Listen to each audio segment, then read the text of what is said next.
పండగ వస్తుంది కదా, పూజకు కావాల్సిన సామాన్లన్నీ ఆన్లైన్ లో ఆర్డర్ పెట్టు. ఆన్లైన్ లో ఎందుకమ్మా, పక్కనే బజార్ ఉంది కదా, వెళ్తే చేసుకుందాం. ఎప్పుడు ఒకేలా ఉండిపోతామా? డెవలప్ అవ్వద్దా? ఫోన్ లో ఆర్డర్ పెట్టుకుంటా అదో ప్రెస్టేజీ. సరే, నీకేం కావాలో చెప్పు, ఆర్డర్ పెడతాను. ఆవు నెయ్యి ఒక 50 రూపాయలది, గేదె నెయ్యి ఒక 50 రూపాయలది, పసుపు, కుంకుమ, సాంబ్రాణి, ఒత్తుల ప్యాకెట్, కొబ్బరికాయ అట్టపళ్ళు, 10 రూపాయల నిమ్మకాయలు. ఆర్డర్ పెట్టేశానమ్మా, 2 రోజుల్లో వచ్చేస్తాయి. సాయంత్రం కల్లా రావా? ఇప్పుడు పెడితే 2 రోజుల తర్వాత వస్తాయి. మరి ఆ ముక్క నువ్వు నాకు ముందే చెప్పాలి కదా. అయినా సంకలో మేకపిల్లలు పెట్టుకొని ఊరంతా తిరిగినట్టు పక్కనే బజార్ పెట్టుకొని ఈ ఆన్లైన్ లో షాపింగ్లు ఏంటో. ఫోన్ లో ఆర్డర్లు అంట, ప్రెస్టేజ్ కి ఏం తక్కువ లేదు.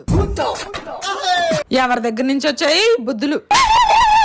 అమ్మను మించి దైవం ఉన్నదా, ఆత్మను మించి అద్దం